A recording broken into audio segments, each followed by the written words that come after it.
Hello student, आप सभी का स्वागत है हमारे एक नए वीडियो में। आज के इस वीडियो में बढ़िया 2026 में हिंदी में कुछ ना आए तो ये क्या करें, बस ये टिक लगा दें। यदि अगर हिंदी में आपको कुछ भी नहीं आ रहा है तो आप क्या करेंगे, ठीक है। इस वीडियो में हम संपूर्ण स्टडी बताएंगे। ये देखिए हमारा 2025 का पेपर है। देखिए यहाँ पे 2025 का पेपर हिंदी का है, कोड नंबर 901 है, ठीक है। 801 BA है। यहाँ पे आपको अनुक्रमांक है, आपका नाम यहाँ पे लिखना पड़ेगा। ये हमने प्राइवेसी के लिए यहाँ पे स्टिकर लगाया है, ठीक है, जिनका भी पेपर है ये। अब देखिए यहाँ पे हमारा क्या आएगा, समय आपको मिलेगा 3 घंटा 15 मिनट का। 3 घंटा 15 मिनट का आपका समय मिलेगा। ये सामान्य निर्देशांक के पढ़ना आपको कंपलसरी है, तो अब जान लीजिए 15 मिनट पेपर पढ़ने के लिए मिलेगा, ठीक है। सभी प्रश्न आपको करना अनिवार्य है। दो खंड खंड और रहेगा, और खंड ब में विभाजित रहे। खंड अ में बहुविकल्पी विशिष्ट प्रश्न रहेगा, और खंड ब में वर्णनात्मक प्रश्न रहेगा, ठीक है। जिसको वर्णनात्मक प्रश्न यानी आपको सवालों का जवाब दूंगा, ठीक है। और हमारा इस वीडियो में 100 लाइक है, ठीक है। 100 लाइक का टारगेट है, तो 100 लाइक आप करवा दीजिएगा, ठीक है।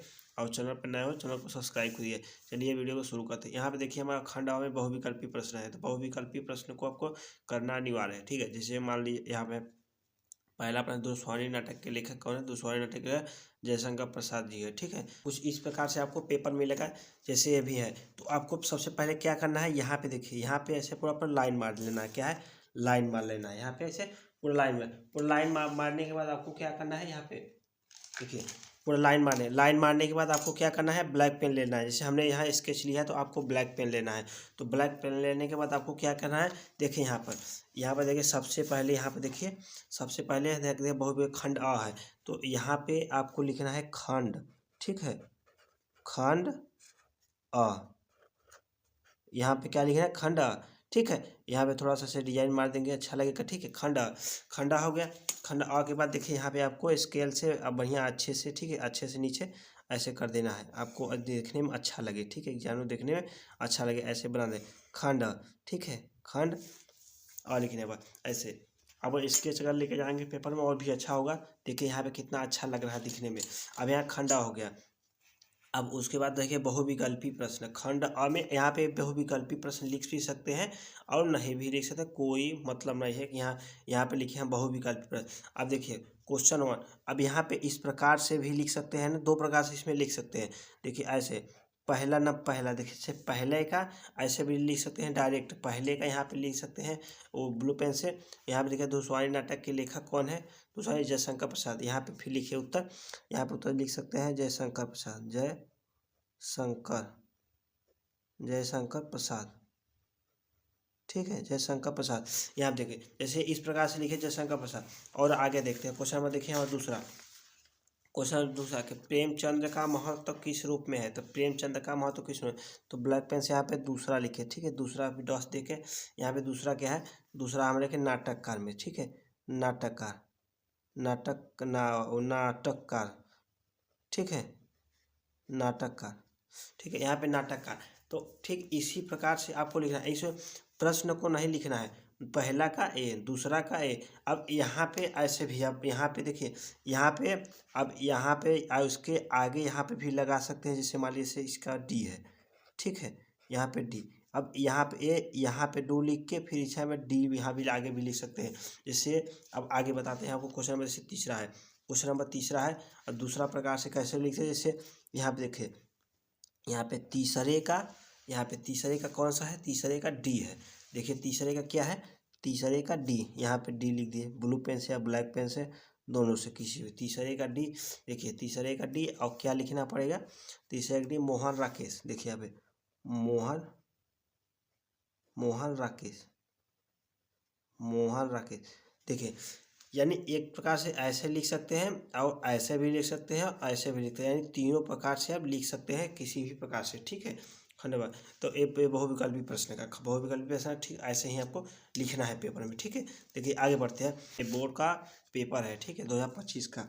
यहाँ आप देखिए तो क्वेश्चन नंबर दूसरा क्या है, प्रेमचंद के विशेष विशेष महत्व किस रूप में है। प्रेमचंद के विशेष महत्व किस रूप में है, नाटककार के रूप में, ठीक है। क्या तीसरा क्या है कि रानी केतकी कहानी के लेखक कौन है, ठीक है, मोहन राकेश है। निम्नलिखित में से निम्नलिखित में से गद्य एक विधा नहीं है, महाकाव्य है, ठीक है। परीक्षा के गुरु उपन्यास के कौन है, लाला श्री निवास दास। रामचंद्रिका के लेखक कौन है, रामचंद्रिका के लेखक केशव दास, ठीक है, केशव है। तार सप्तक में कितने कवियों की रचनाएं संकलित है? कितने कवियों के? 7 कवियों के। यानी आप बहुविकल्पी प्रश्नों को आप कुछ करते जाएंगे। और देखिए द्विवेदी युग का नाम किसके नाम पर पड़ा? आचार्य महावीर प्रसाद द्विवेदी के नाम पे, ठीक है। कुरुक्षेत्र के रचनाकार है, कुरुक्षेत्र के रचनाकार रामधारी सिंह दिनकर। यहाँ देखिए हमारा क्वेश्चन नंबर 10। क्वेश्चन नंबर 10 क्या है? बिहारी ने किस भाषा में काव्य की रचना की है? ब्रजभाषा में, ठीक है, ब्रजभाषा में। हास्य रस का स्थायी भाव क्या है? को हास्य रस का हास्य। और चौपाई के प्रत्येक चरण में कितनी मात्रा है? तो 16। ठीक इसी प्रकार से ये नहीं कि क्वेश्चन आपको नहीं लिखना है, सिर्फ आंसर लिखना है। जैसे है पीपर पात सरिस मंडोला पक्ति के अलंकार है, कौन सा? उपमा अलंकार है, ठीक है। पंचवटी के पंचवटी में प्रयुक्त समास है द्विगु समास। गंगा का पर्यायवाची है, ठीक है, सुरसरी है, ठीक है। अभियान में प्रयुक्त उपसर्ग क्या है? अ है। तद, हाँ, तद शब्द की चतुर्थी विभक्ति एक वचन पुल्लिंग का रूप होगा, तस्मय होगा, ठीक है। यहाँ पे देखिए अब यहाँ पे 3 क्वेश्चन और है इसका, वह विकल्पिका की पद परिचय के दृष्टि से पद कितने प्रकार के होते हैं? कितने प्रकार के होते हैं? 4 प्रकार के होते हैं, ठीक है। और कर्तृवाच्य में प्रधानता होती है। कर्ता की भाषा की सबसे छोटी इकाई क्या है? अक्षर। अब यहाँ पे देखिए अब आगे हमारा वर्णात्मक प्रश्न खंड ब। अब देखिए अब खंड ब को कैसे लिखते हैं, ठीक है, वर्णात्मक प्रश्न खंड ब में। अब यहाँ पे सबसे खंड ब आ गया, तो यहाँ पे सब यही रहेगा, ठीक है, सब कुछ आपका यही रहेगा ऐसे ही। अब खंड ब के लिए, ठीक, खंड ब के लिए ये पूरा एक पेज में लिख लेंगे। खंड ब के लिए आगे क्या क्या करेंगे? यहाँ पे डालेंगे आप खंड ब, ठीक है, खंड, ठीक है, खंड अ था।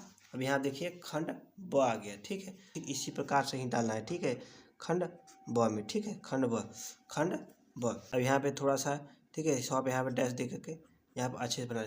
अब ठीक इसी प्रकार और नीचे आपको सजाना पड़ेगा। देखिए यहाँ पे ऐसे आपको नीचे सजाना पड़ेगा अच्छा दिखने के लिए, ठीक है, अच्छा दिखने के लिए आपको एक सजाना पड़ेगा। और ब्लैक पेन से ही लिखना हो अच्छे से। देखिए अब यदि आप ब्लैक पेन से लिखेंगे अच्छे से तो एग्जाम में इसमें क्या होता है कि आराम से देख लेता है ना कि हाँ खंड ब का ही है प्रश्न, ठीक है।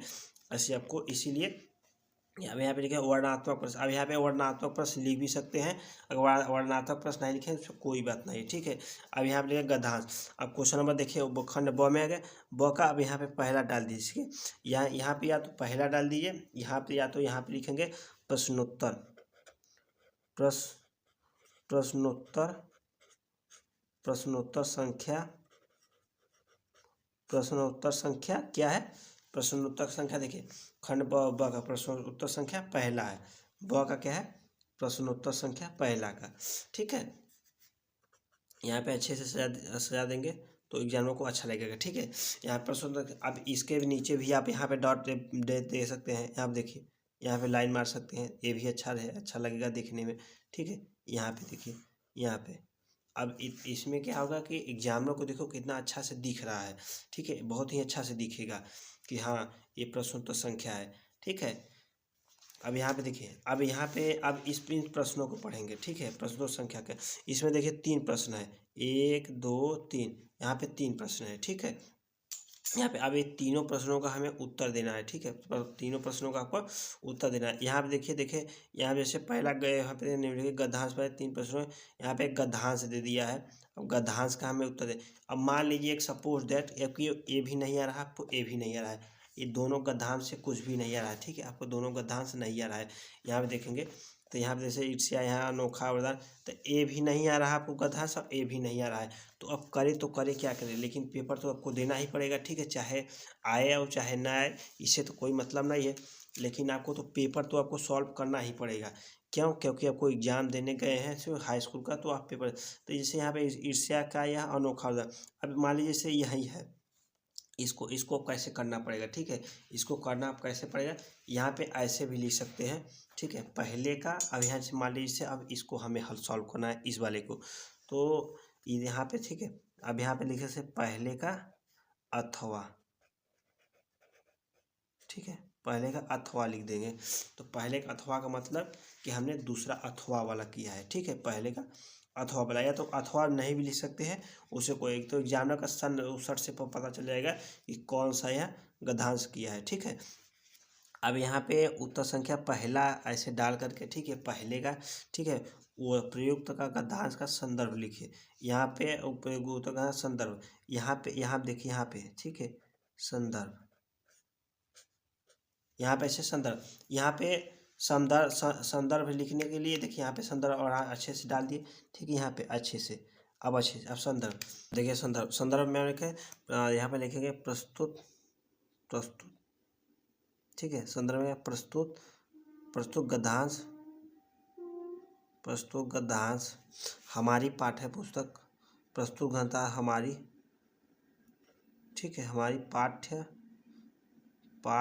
पुस्तक, ठीक है, हमारी पाठ्य पुस्तक, हमारी प्रस्तुत ग्रंथ हमारी पाठ्य पुस्तक, ठीक है, हिंदी, ठीक है, हिंदी प्रस्तुत ग्रंथ हमारी पाठ्य हिंदी प्रस्तुत गद्यांश हमारी पाठ्य पुस्तक हिंदी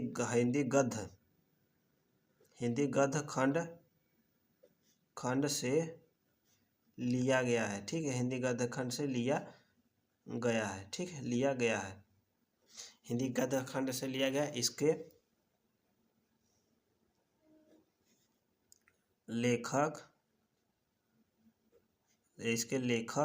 ठीक है, इसके लेखक क्या है, रामधारी सिंह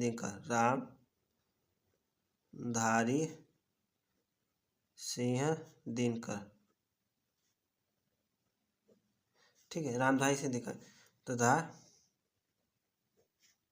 इस पाठ का नाम पाठ का, मान लीजिए इससे यहाँ पे गलती हो गया तो आपको इसको काटना नहीं है, आगे बढ़ जाना है। इस पाठ का नाम ईर्ष्या, ठीक है, ईर्ष्या तू न गई, ठीक है, तू न गई मेरे मन से, ठीक है।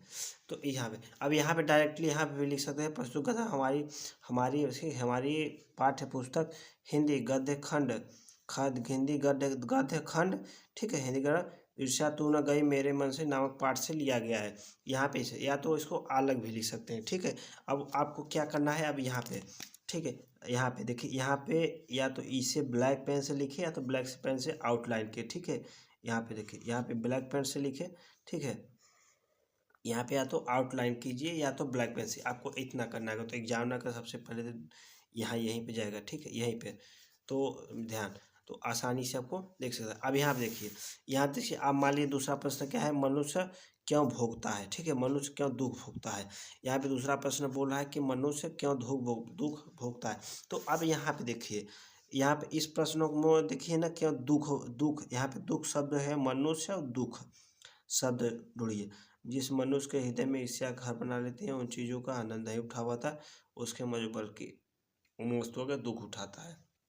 यानी कवि क्या बोल रहा है कि जिस मनुष्य के हृदय में ईर्ष्या घर बना लेते हैं, यानी जो मनुष्य ईर्ष्यालु होता है, ठीक है, वह उन चीज़ों का आनंद है जो उसके पास मौजूद है।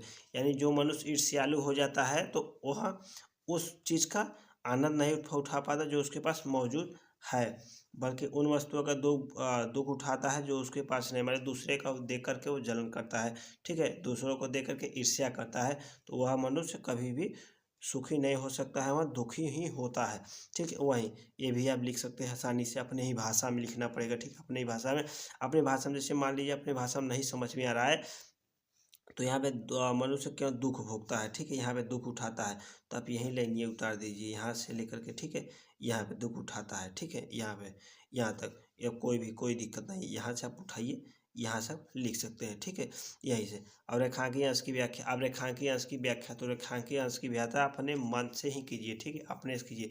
यदि अगर नहीं आ रहा है तो कुछ इसके शब्द और कुछ अपने से जोड़ के, जैसे यहाँ आप देखिए रेखांकीय अंश की व्याख्या के लिए हम क्या करते हैं, जिस मनुष्य के हृदय में ईर्ष्या घर बना लेती है, वह उन चीज़ों से आनंद नहीं उठा पाता जो उसके पास मौजूद है, बल्कि उन वस्तुओं को दुख उठाता है जो उसके पास है, नहीं उठा पाता जो उसके पास है।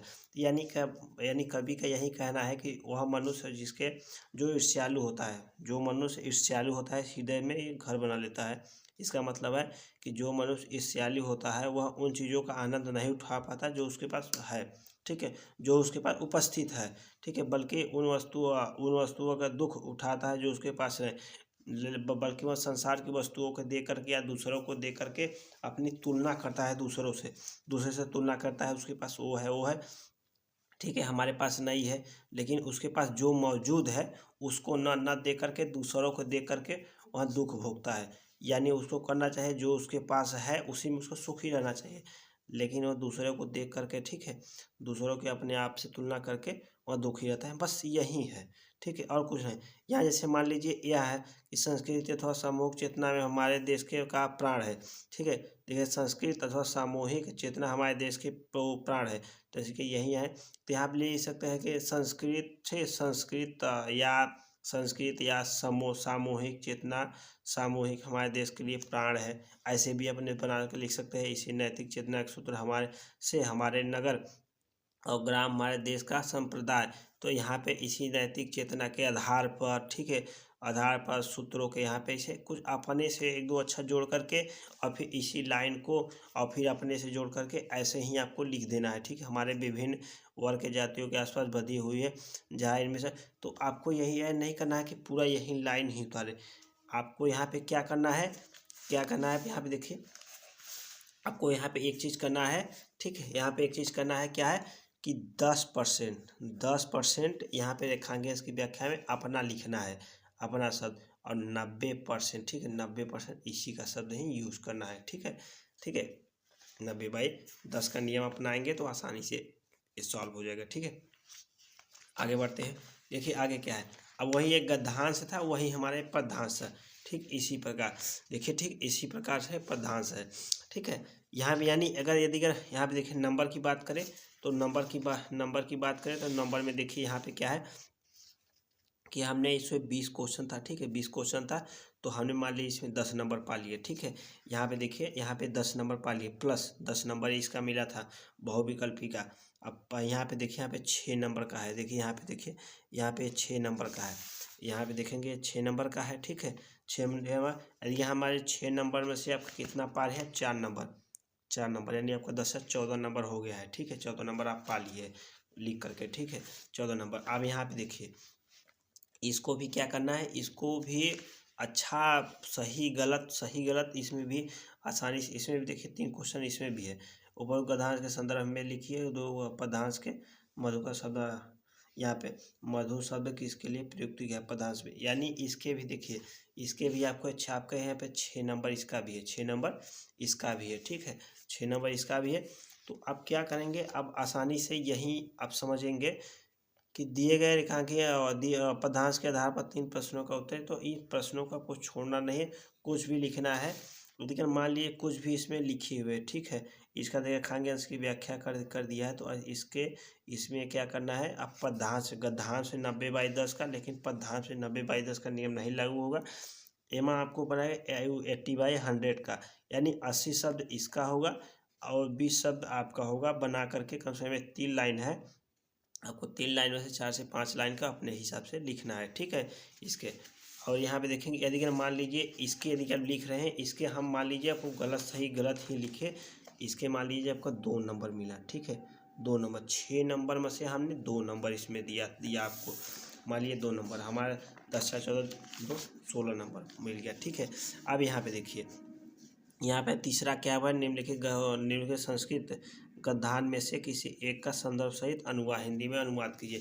संदर्भ सहित बोला है, हिंदी में अनुवाद करें। यदि अगर मान लीजिए इसको आप हिंदी में अनुवाद तो टूटा फूटा का आप तो आसानी से कर सकते हैं, टूटी फूटी में, ठीक है, किसी भी प्रकार से टूटा फूटा आप करिए, इसे आप करिए। अब इसे छोड़िए ना का नहीं, ठीक है, इसे छोड़िएगा नहीं। यदि अगर मान लीजिए इसको आप करते हैं, संदर्भ लिखना है, यानी संदर्भ किस चैप्टर से लिया गया है, ठीक है, चैप्टर का नाम, लेखक का नाम, इसमें प्रस्तुत गद्यांश हमारी पाठ्य पुस्तक है वो संस्कृत गणखाप से लिया गया है, इसके लेखक ये है, इसके चैप्टर का नाम ये है, ठीक है, यही आपको लिखना है।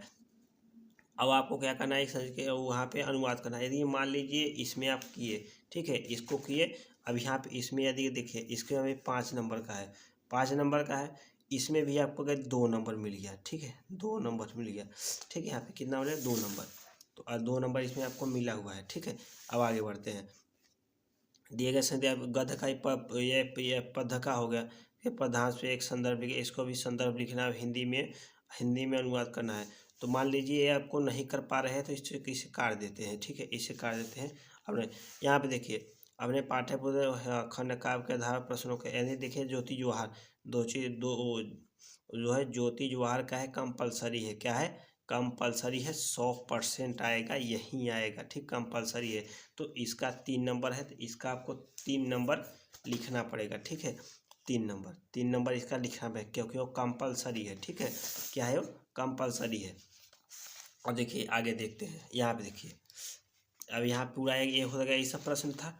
अब यहाँ पे देखिए अब निम्नलिखित क्वेश्चन नंबर 6 का, क्वेश्चन नंबर 5 क्वेश्चन नंबर 6 का निम्नलिखित में से किसी एक लेखक का जीवन परिचय प्रमुख रचना लिखिए। तो अब है लेखक का जीवन परिचय तो आप जानते ही आएगा। और एक बात इसमें और है कि इसे रामधारी सिंह दिनकर, आचार्य रामचंद्र शुक्ल या जयशंकर प्रसाद दिया, आचार्य हजारी प्रसाद द्विवेदी का देखिए दिया नहीं है। जैसे मान लीजिए कि आचार्य हजारी प्रसाद द्विवेदी जी का आपको याद है, ठीक है इसमें दिया नहीं है, तो आप आचार्य हजारी प्रसाद द्विवेदी का लिखिएगा, ठीक है ये नहीं कि आप छोड़ दें।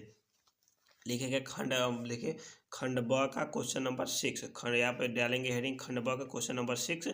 और उसके बाद रामधारी सिंह का आचार्य हजारी प्रसाद द्विवेदी का नहीं दिया है, आचार्य हजारी प्रसाद द्विवेदी का आपको याद है तो आप उन्हीं का लिखेंगे। वहीं इसी प्रकार से कवि का नाम लिखेंगे, कवि से तुलसीदास, मैथिली शरदगुप्त, महादेवी वनादि का आपको सूरदास जी का याद है। यहाँ पे तुलसीदास, मैथिली शरद, महादेवी का दिया है। अब अगर तुलसीदास सूरदास जी का याद है, आप सूरदास जी का ही लिखेंगे, ये नहीं कि इसे छोड़ देंगे चले जाएंगे, ठीक है। देखिए इसमें आपको 5 नंबर का है, ये भी आपको 5 नंबर का, ये भी 5 में 5 यानी 5 + 5 10 नंबर का, ये भी यानी हम यहाँ पे प्लस में 10 नंबर ऐड कर लिए, ठीक है। यहाँ देखिए अपनी पाठ्य पुस्तक से एक श्लोक लिए, ये भी आपको कंपलसरी है, ये भी क्या है कंपलसरी है, कंपलसरी यानी 2 नंबर का, ये भी आपको मिलना तय है। देखिए यहाँ पे कंपलसरी है, ठीक है। ये अगर अपने भाई के प्रार्थना पत्र इसको काट देते हैं, हमारी जैसे प्रार्थना पत्र आपको नहीं याद है, ठीक है कोई और आ जाता है, कोई दूसरा आ जाता है, कंपलसरी नहीं है, ठीक है। यहाँ पे देखिए 2 नंबर श्लोक का आपको यहाँ पे ऐड कर देते हैं। देखिए यहाँ पे 2 नंबर + 2 नंबर आप श्लोक का, ठीक है। अभी बताते हैं आपको कितना नंबर मिल गया आसानी से एकदम। आप यहाँ पे देखें निम्नलिखित 2 प्रश्न संस्कृत में, यदि संस्कृत में उसका उत्तर दे रहे नहीं दे पा रहे हैं तो उसे काट दें, लेकिन इनको छोड़ना नहीं है, करना है, कुछ भी करना है। देखिए 2 नंबर से एक ही सही हो गया तो किसी कारण नेक वाले का निबंध, आपको निबंध बोल रहा है तो निबंध तो आप लिख ही सकते हैं ना, ये नहीं कि निबंध नहीं लिख सकते हैं, निबंध लिख सकते हैं ना किसी पर। देखिए 1 से 1.5 पेज, 1.5 से 2 पेज लिखेंगे, 7 नंबर का 7 नंबर मिलेगा ना। यहाँ आप देखिए 7 नंबर का है, ठीक है 1 नंबर राइटिंग का है और 7 नंबर 7 1 में 7, ठीक है तो आपको मिलेगा, ठीक है पूरा के पूरा नंबर इसमें निबंध में लिखे, यानी 7 नंबर इसका भी जोड़ेंगे, ठीक है +7 नंबर, ठीक है +7 यानी निबंध का आपका +7 है। अब पूरा हमारा खत्म। अब देखिए आप बताते हैं आपको कितना नंबर मिला, ठीक है। यहाँ पे 10 × 4 = 14, 14 × 2 = 16, 16 17 18, ठीक है 8 × 3 = 11, 21 हो गया, 21 × 10 = 31, 31 और 2 = 33, यानी आपको += 40 नंबर लगभग मिल गया, ठीक है 40 नंबर। यहाँ पे जो आप 23 नंबर के फिराक में थे, ठीक उसका आपका देखिए 40 नंबर मिल गया, दुगने के आसपास, यानी आपने पास तो कर ही लिया, लेकिन वो टॉपर लिस्ट में भी आपको आने का, यानी थर्ड से पाने का, सेकेंड डिवीजन से यानी आपको 40 नंबर देखिए आसानी से मिल गया। यानी 40 नंबर में से आप यदि 40 नंबर में से आपने यदि 35 से प्लस पा लिया, ठीक है 30 भी पा लिया, 35 भी, ठीक है इसके आसपास भी पा लिया तो बहुत ही अच्छा होगा। आपका 30 नंबर का होता है प्रैक्टिकल, 30 नंबर में से यदि आपको मान लीजिए 30 नंबर में से आपको मान लीजिए 25 नंबर भी दे दिए और 40 नंबर इधर है, देखिए यहाँ पे 40 नंबर इधर है, यानी 5 हो जाएगा, 4 2 6 65 नंबर, देखिए 65 नंबर आपको बन गया ना आसानी से, ठीक है। तो वीडियो कैसा लगा कमेंट में जरूर बताइएगा, अदरवाइज किसी सब्जेक्ट का और चाहिए आपको तो बताइएगा। और हमारा जो 100 लाइक का जो टारगेट था, ठीक है यहाँ पे देखिए, यहाँ पे जो देखेंगे तो हमारा 100 लाइक का टारगेट था, तो 100 लाइक का टारगेट जो है आप पूरा कीजिए, ठीक है।